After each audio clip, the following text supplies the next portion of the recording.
Alrighty then, folks, we got ourselves a Tier 2 Hope Summers on the precipice of being transcended. Now, she is the Epic Quest Deluxe Pack character for the new Epic Quest, and you gotta fork over a whopping 7,700 crystals in order to get her.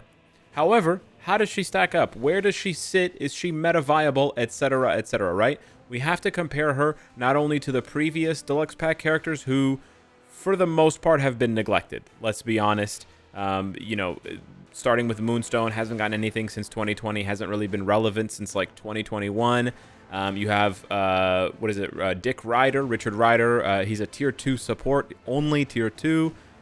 You've got Victorious, who, is Victorious. So there's that. I think it's Victorious. Yeah, no, it's Invisible Woman, actually. even worse. Well, not necessarily worse. She's transcended, but yeah, Invisible Woman's pretty bad. Psylocke, also pretty bad, but got a uniform back in 2022, I believe, at the beginning of the year.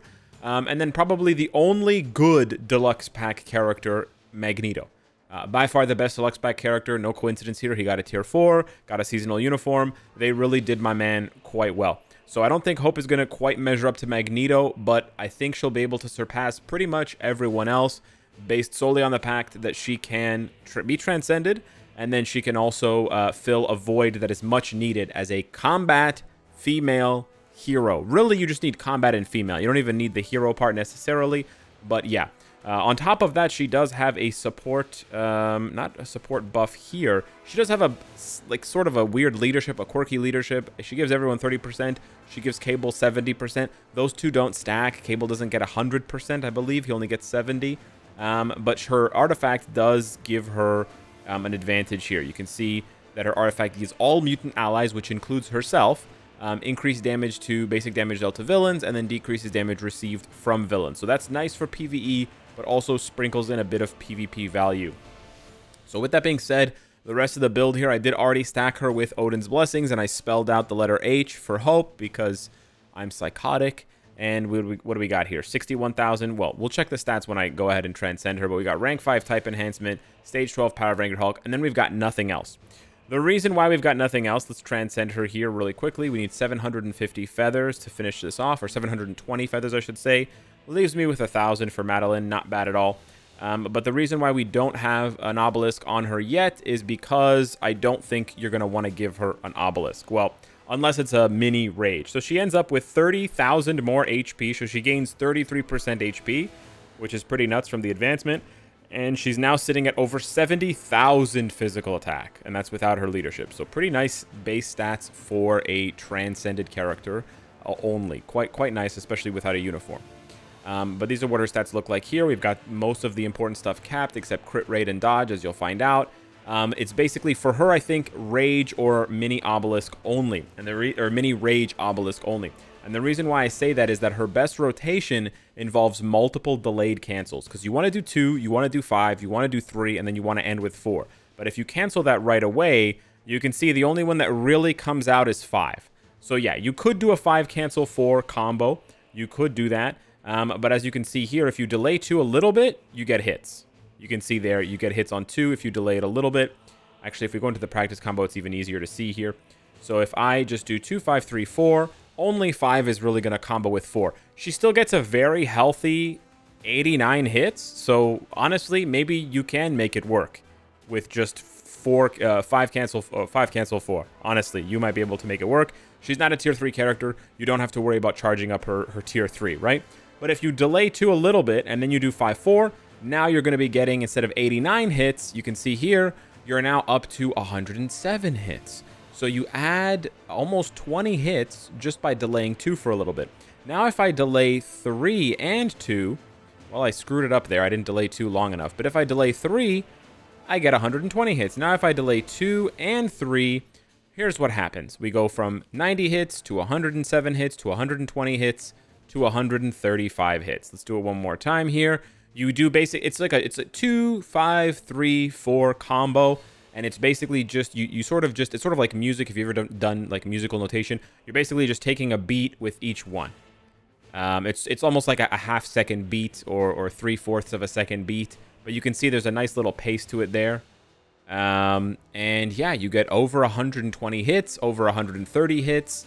You get a lot of hits. You get a damn lot of hits. Then, of course, with 6, it's basically the same thing. You can just instant cancel 6, and you're going to get all those hits from 6, and you're going to rack up almost 200 hits. So it's a ton of chain hit, but because it involves so much delay canceling, delay on the 2 and delay on the 3, I have a hard time recommending an obelisk for her. Additionally, as a female combat hero mutant, she's not really available for that many, or sort of needed for that many stages of World Boss Legend. You know, so really, where she's going to fit is as an alternative to Nebula, actually frankly, as a replacement to Nebula, unfortunately. For those of you that built up Nebula, like me, who had her artifact, like me, who gave her Odin's blessings, like me, now's the time, unfortunately, to take them off. I don't really need to do a comparison here because even she just blows Nebula out of the water. It's not even close, ladies and gentlemen. It's not even close. So what we're going to do is we're going to go straight to the Nebula build. And I don't know what I got with Nebula. I got like maybe 12 million, 12.5 in that video. We're going to go ahead and just put her head-to-head, compare that video to this, to whatever I'm doing here, and see what we get. So we're going to go ahead and give her a Mighty Rage. She's now capped on crit rate and dodge, which is what we need. And now let's see. So my bad. Apparently I never did a video showcase on Nebula from the What If Season 2 uniform, the whatever Nova Corps outfit. My bad. Anyways, let's go ahead and see how she does. Just a regular, you know, 2, 5, 3, 4 delay. And let's see how she pops off here. Already rocking 2 million. Not bad. You can actually start her rotation a little bit early since you know that you're going to be delaying stuff here. And then you can end with the 1 because her 4th skill actually ends pretty early. There we go. Very nice. Yeah, she seems really relaxed and easy to play, and this is honestly the kind of characters that I like. I hate characters where you have to cancel everything super duper fast. And then just hope, you know, that everything lines up. I really dislike that, and I much prefer these sort of, like, chill characters. They don't necessarily make for the best scores if you're not, like, an elite level player, but I'm not looking for, you know, the absolute craziest scores. So I'll settle for, you know, 95% of what players can do and be happy that I just run it once and not have to rerun it like 50 times. That's sort of my approach to ABX and ABL in general. And I'm guessing a lot of you watching are like that as well. For those of you that are more hardcore, obviously, you know that I'm not even the right channel to be watching for like elite level ABX, ABL coverage. But I like to think that I still bring something to the table. There I kind of screwed up. I should have delayed the rotation a little bit to squeeze in the awakening skill, because I've now delayed it by a few seconds, which means that I might end up missing 1 because it's every 30 seconds, right? It's on that like sort of cooldown, not like a tier 3 skill. But yeah, dude, this is so easy, and we're already over 10 million, bro. This is exactly what I wanted. I mean, technically we wanted a tier 4 combat female. We wanted like Crescent tier 4 or some shit like that, right? But this is honestly okay. It's obviously more expensive than Nebula, which sucks because Nebula was 1,000 crystals and this is 7 times as many crystals roughly. But it's still better than nothing, right? It's still better than having to do swap play with She-Hulk and Titania and all this shit with Valkyrie, and like, just, bro, it was so bad. And it was honestly, not only was it so bad, but it was also for so long. That's the thing that I think does remain entertaining about ABX, unlike other game modes.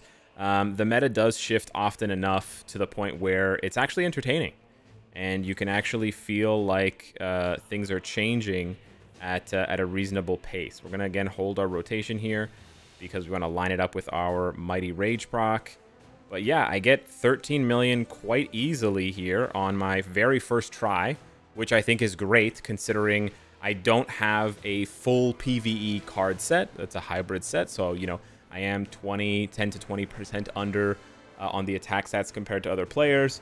I'm not a pro. Technically speaking, I don't have her artifact. So you could easily push that 13 million, I would imagine, to 13.5, maybe even 14 million if you have a very stacked build. Maybe even higher than 14, honestly, if you had a brilliant. Not that you necessarily want to do that. I've highlighted the discrepancy in rewards between ABX and ABL. And in general, you don't need to go as hard for ABX unless you're pushing for like top 16 status. But you know what? Let's give her a spin in a couple of fights here and see how she performs with a Rage versus sort of other content. Remember how Havoc crushed stage 14 of Gore? I know that was with an energy CTP, but let's see if Hope can even put a dent in... oh, yeah. Oh, yeah. Wow. True? Okay, I'm not even going to run this one through. We're going to pick a harder stage. She just obliterated that shit. Okay. What about stage 20 of Gore? I'm a little bit shocked here. Is this really still going to be... Whoa. Okay, yeah. I mean, listen. I know that tier 4s exist and it's all really good. And believe me, I'm not trying to say you should get Hope Summers instead of tier 4 characters. But what I am saying is for players who don't have the materials for tier 4s, this is looking pretty nice, I gotta say. This is looking pretty nice.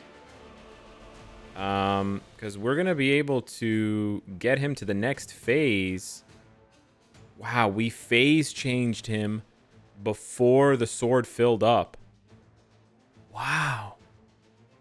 That's not bad at all, dude. And again, you can build this. I mean, she's got a pretty good build, but it can also go higher, right? More Odin's Blessings. She's missing an artifact. We could go with it. You could actually try and make her proc friendly, right? Just do 5 cancel 4.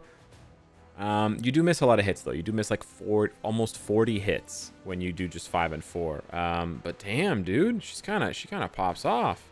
Let's see if she's got AoE here or if she's gonna struggle. Okay, we're seeing a little bit of struggle here. Not too much, but yeah, she's got some hits, though. She's got some hits. Oh, there you go. AoE on the 5 is nice, because Cable comes in. Everyone was dogging Cable's 5th skill, but turns out that AoE is very useful. And she's got enough healing to take hits and keep kicking, eh? Pop the co-op skill to not take too much damage here. Bro, she's cruising. Stage 20? Damn. Decent tracking on the hits. And yeah, super relaxed. Okay, the damage is actually kind of bad without the awakening skill. I will admit that. The awakening skill does a lot of damage.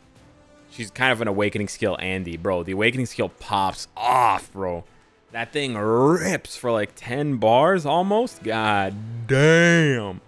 So you know she's going to be good for content where you can just pop off with the awakening skill right away. Bro, you know what they should have done? They should have given Hope or Exodus a passive where they revive mutant allies that don't have a revive or that don't have an immunity, like an immortality artifact. They should have done that, bro. They should have done that. Because that would have been sick, bro. That would have been sick. All right. Let's go ahead and pop off here. 1, 2, 3, 4, 5. Yo, that damage is absolutely criminal. Yeah, when she has a little bit of the damage left from the power up on the awakening, her rotation does kind of pop, but then it goes back to like sub 1 bar, which is not very good. But dude, she easily does this. Like no practice whatsoever. Yo, she claps that shit. Wow, dude.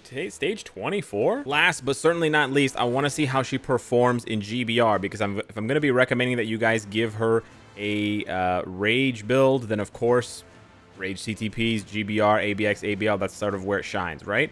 So are you going to be able to get value out of her here? And today is actually speed day, so we also get to see what the fruits of your labor reward you with if you build up her type enhancement. So let's go ahead and see.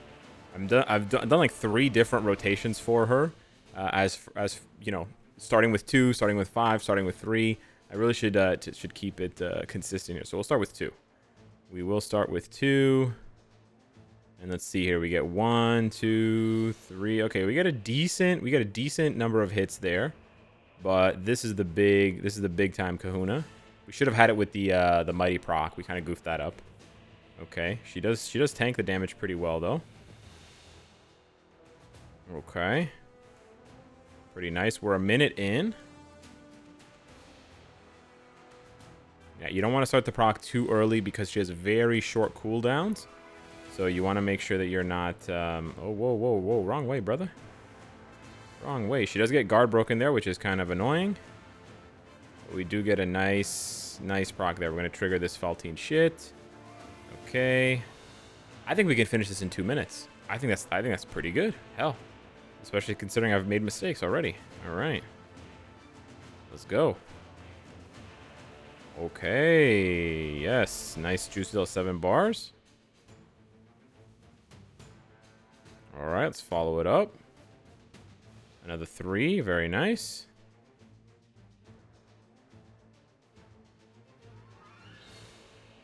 All right, nice. It's gonna come in just under. We are taking a bit of damage here from these purple orbs that track you, which is unfortunate. But we should be good here. Ooh, she almost died. But we got it just over 2 minutes. I think that's pretty darn good for a character, like I said. Transcendent only, no uniform. Yes, she costs a lot as a deluxe pack character, but certainly stands toe-to-toe with the rest of them. Well, definitely blows most of them out of the water, if not all of them besides Magneto. But more importantly, what do you think of Hope Summers? Is she going to be relegated to not even purchasable at all for you because of the prohibitive crystal cost? And I don't agree that it should have cost 7,700. She should just be a 6,600 regular deluxe pack cost character. But yeah, what do you think? Is she going to be a support only? Is she going to be more than that? Does the ABX meta even matter at all to you? Sound off in the comments down below. Thanks for watching. Smash the like button, and I'll see you in the next one. Take care.